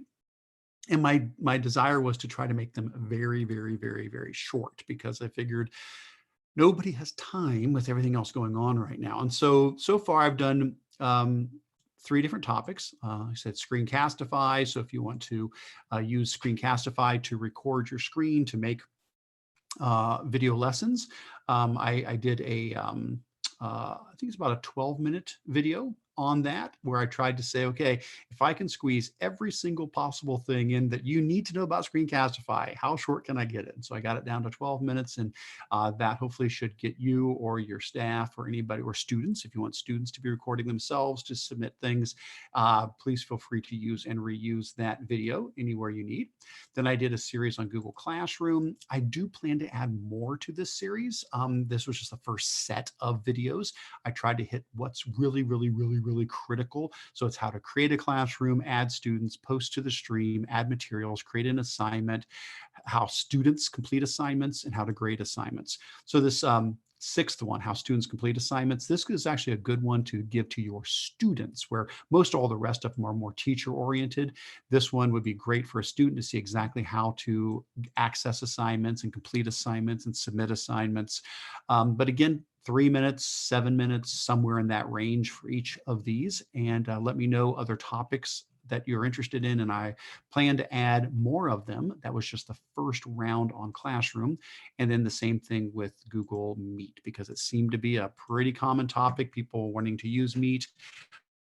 Start a meeting, invite people to a meeting, join a meeting. The join a meeting would be very good for students. Again, that's one if the teacher needs to know how to start and invite people, but the student may need to know, well, how can I join that meeting? What are the different ways to do that? The basic use and features, that would be good for students and teachers. Anybody could benefit from that.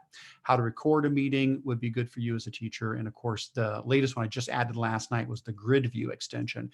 That one was a little bit more sophisticated. It's only 6 minutes, but I went ahead and actually broke it out into its own blog post as well, just so you can walk through the steps if you need to see them there as well. But what it does is it lets you do like the Brady Bunch sort of a grid view inside of Google Meet, which normally the most you can get is 4 people at once, unless you're doing the little film strip on the side, but usually only 4 people. Well, with this extension, you can see everybody, as many people as you have. It just makes them smaller and smaller and smaller and fits everybody in. And it's a pretty nifty extension. So that's what I've spent most of my time on, is trying to develop those video resources to help people. That's probably what I'm going to be doing for the next month. So let me know if there's topics that are most pressing. I've got some ideas, but certainly would would welcome any suggestions on other things. I think I might do one on accessibility and accommodations for students at home, the text to speech, speech to text things. I may do a series on that, but not totally sure.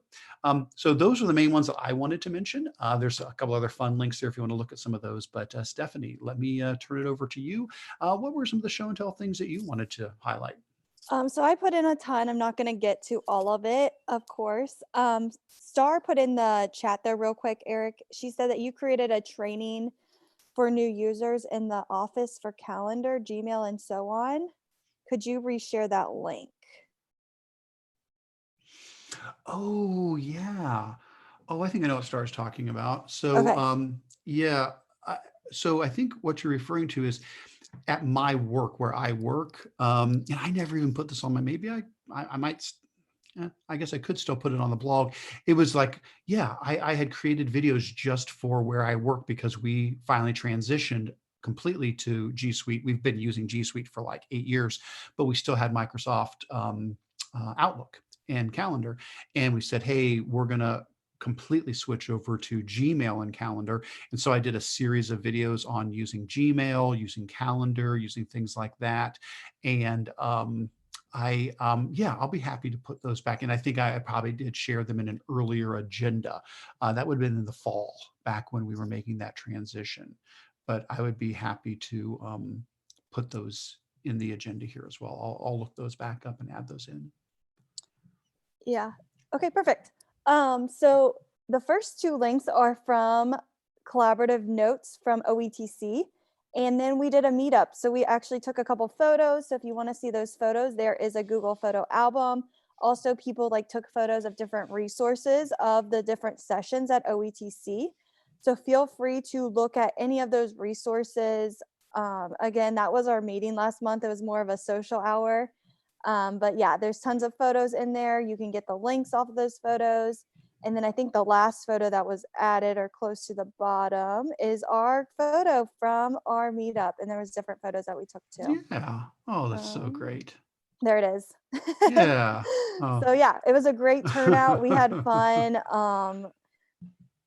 Yeah, I had fun. So it was yeah, good it to was meet wonderful. Thank you everybody. for organizing that meetup. Yeah, it was great to meet everybody in person, rather than just virtually on Twitter or through this chat. So thanks everybody that was able to come to our meetup. And And then maybe someday we'll be able to see people in person again for real. yeah, hopefully. I'm missing people. The next one was a collaborative notes. So from the conference, if you wanted to see any of the conference sessions, all the notes are listed on the spreadsheet. We just shared it out at OETC and people just added links to it. So feel free to steal any of those resources again, and you can get all of that information. Excellent. Yep. And then the next resource that I wanted to just talk about, I'm just going to talk real quick. Yeah. Inbox Zero, and there was a Data Studio webinar. Those two webinars were held and they were just posted on Twitter for whoever wanted to join. And we might try to team up with some other GEG groups. And it just has the video if you wanted to see how to get to Inbox Zero and how to use Data Studio, which I didn't know a whole lot about Data Studio. So I really suggest you watch that webinar because Chris Smith did a fantastic job going over it. I still need to explore a little bit more, but we're going to be partnering up with other GEGs around the world and probably try to do a couple of these other webinars that are more geared to one G Suite tool. And again, it was really good. And it was fun to connect with other people from outside of Ohio. So if you want to watch those resources or sign up for those, just kind of look out for them on Twitter. Feel free to follow me. I'll try to tweet them out as I find them. And yeah, we just partnered up with a couple of other GEGs around the world and connected and have been finding experts in the field to help us with these webinars. That's excellent. Yeah. The next couple are about distance learning. So again, Eric talked about the grid view. Nod is another really good extension. It's down towards more of the bottom, Eric. Yeah. This one allows you to see how your students are feeling and if they're understanding the content that you're sharing with them. So they can raise their hand. they can add a smiley face if they understand. Yeah, if you go to the, there we go. And it just pops up on the corner and you can say, okay, this student's raised their hand. You can come off mute to help with that classroom management piece in Google. And it also allows students to say, hey, I'm confused. And they just click that smiley face that shows confusion and it pops up on your screen and you can then slow down or re-explain the concept to them. So something you might want to add, but everybody needs it. So your students will need this extension and so will the teacher in order to see how the students are reacting. I've got to try that one out. That's fantastic. Yeah, it's a really good one. And then one of my friends, Clay Smith, he is amazing. He is like my coder. I ask him to code everything and anything that I think of. He has just coded Google Meets attendance. So that link is somewhere. Down here, Meet yes. attendance.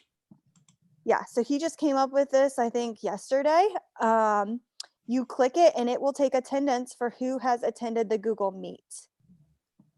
And again, the teacher just needs to install this one. And this is his like blog post about it. Well, that's wonderful. And it will take all of the people in the Google Meet to a spreadsheet. And you have record of who attended your Google Meet. Because before I was saying, hey, teachers, use a Google form, have the kids complete the attendance that way. But no, now you just have to go to this extension and it will collect it for you. And it's right now like kind of in beta. So it's not approved by Google yet. So you have to say, yes, it's okay that it's unsafe. So just know that it is okay to use. It's just kind of still in the unsafe realm, if that makes sense. And there's directions at the bottom of this by Luis that walks you through how to use it. Okay. Oh my goodness. That's awesome. So another really good extension to check out. And he's, of course, making it better as he gets feedback. So keep providing those feedback to everybody because they will make it better if we just keep telling them what we want. Yes. That was like about like those were the main things I wanted to talk about. And of course, there's other resources in here. So if you need any help with any of them, just reach out to me and feel free to share or ask questions. I love that our GEG shared in the community area. I saw Yes, that we got, yeah. So all kinds of resources. so Anthony, who used to be my partner in crime, that Stephanie has has taken the place of, and I don't know how many folks know Anthony, but great guy. Used to work with me there at Spark.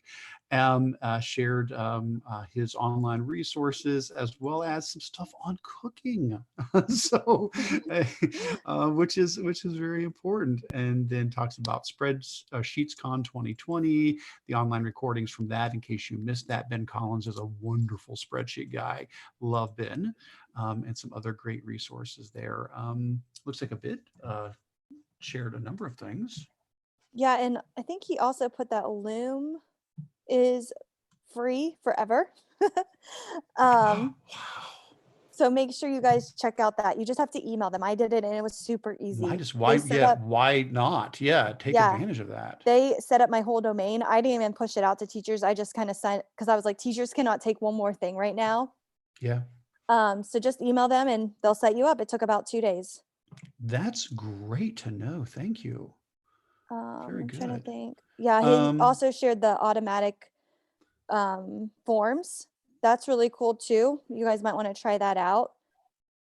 It takes a PDF and makes it into a Google form. Okay. Oh my goodness. I'm going to be taking days to go through all of the resources in here. This is going to be a, oh, that's what's great about this. You can keep coming back and checking off the links. Awesome. Looks like Tara Brown shared a link to an awesome digital weekly planner from Slides Mania. And you can insert multimedia files into the slide deck and you're ready to go. Slides Mania is great. They make some great templates there. And so there's a weekly planner from Slides Mania. And Peggy, Peggy's been with us for many years here in our GEG meetings, and it's always such a pleasure to have her here with us. Great tip from a superintendent in Arizona, how to create a Zoom document camera. and excellent resources from Larry Ferlazzo. I love Larry. He's another one of my blogs I have subscribed to in Feedly. He pulls so many great resources together. He's got all of his best list related to supporting teachers during the coronavirus. Some 1-minute tutorial videos from Zoom, and some other awesome resources from Zoom for supporting you during COVID-19. All right. I added one more silly in there. Tomorrow is April Fool's Day. Yeah, I know. And isn't it sad that I totally get it, but I almost put it in the agenda. I didn't, that Google did officially cancel their April Fool's jokes for this year. I love their April Fool's jokes. They're just so wonderful, but they totally read the room properly and said, no, now's not the time. We don't want somebody in any way thinking we're making light of anything, let alone take something seriously and it becomes an issue. And so they're not going to do their April Fool's things. But tell us about this, Meredith. I'm just posting online on all my social channels for my school tomorrow that, okay, guys, I need your help. I'm going to have this, as the words, I need your help. We still have to do fire drills. So I need everybody to participate in our ritual fire drill. And then I'll put, because I know it's the parents that really check our social channels, Just kidding. Parents, feel free to use with your kids if you'd like. Oh my gosh. Miss Akers says you have to go outside. So. It's a virtual fire drill. That's great. So just for fun. Oh my goodness. Well, let's do this. Let me go ahead and I will do just a couple of quick reminders as we start to wrap up. Stephanie, if you see anything else in the chat or in the comments or something that we missed, let me know. But while we're looking for any of that, I just want to do a couple quick reminders. One is if you did not get a chance to sign into the meeting, please, again, look near, I think it's page 2 of the agenda under important links. You'll see the Google User Group sign-in form. This is a very short Google form just for your name, email, where you're from, the date, and if this was your first time attending. This allows me to generate certificates of attendance for the meeting and also report numbers to Google so they know how many people have attended our meeting. I would encourage you again, if you haven't, to join the email distribution Google group for GEG Ohio so you can stay in touch with us in between the meetings, asking questions, sharing resources, and staying plugged in. And of course, as always, head over to the GEG Ohio website at bit.ly/GEG Ohio, where you can go in and check out the meetings. Looks like we're planning for an April 30th and May 28th meetings for the next 2 months. Sometimes those times and days get adjusted, so definitely check back as we get closer to those dates in case we have to make any adjustments with those based on schedules. Other than that, Stephanie, anything else to add for the meeting? Just thank you, Meredith, for joining. All of those resources were amazing. I cannot wait to share the fire drill with staff because I think that's hilarious. But yeah, check out the podcast if you guys want to. Make sure you share with other members or people that were unable to attend, and then reach out to anybody that shared a resource and tell them thank you or ask them for more details if you need help. All right. Well, thanks again to Meredith. Thanks as always to Stephanie, and thanks to everybody who has joined us live and shared so many great resources and questions and answers. And for those that are watching this recorded, thank you for taking the time out of your day to watch this as well. We would encourage you to join us in the future and stay plugged in and be safe. Ask Google to play the hand washing song for you. And everybody stay safe, and we'll see you next time. Take care.